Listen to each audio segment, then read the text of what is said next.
BJP বিধায়কদের বৈঠকে তৃণমূলের দুই এমএলএ বিধানসভায় দলের বিধায়কদের নিয়ে শুভেন্দু অধিকারী বৈঠক করেন আর অধ্যক্ষের ঘরে মুখ্যমন্ত্রী ও বিজেপি বিধায়কদের বৈঠক হচ্ছিল। বৈঠকের সময় দরজার বাইরে দুই তৃণমূল বিধায়ক, দরজার বাইরে ঠায় দাঁড়িয়ে ঋতব্রত সন্দীপন। কিছুক্ষণ পর ডেকে নেওয়া হয় তৃণমূলের দুই এমএলএকে।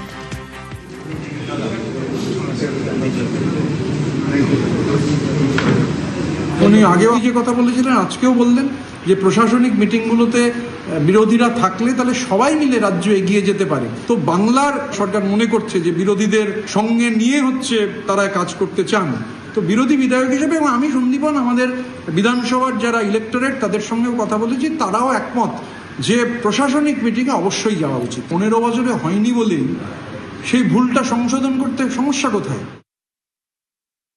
গত 15 বছর ধরে এটা দেখেই অভ্যস্ত হয়েছ যে কোনো প্রশাসনিক মিটিং হলে কোথাও সেখানে শাসক বিরোধী কাউন্সিলর, এমএলএ, এমপি এদের কোনো স্থান থাকে না। আজকে তোমরা নতুন করে দেখছো যে না, বিরোধী এমপি এমএলএদের ডাকা এবং তারা থাকছে। আমরা তো তৃণমূল নই, সংকীর্ণ মনা নই, অগণতান্ত্রিক নই।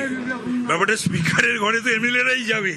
গণতন্ত্রের যে এসেন্স সেটা তো পশ্চিমবাংলায় ছিল না, নষ্ট হয়ে গেছে।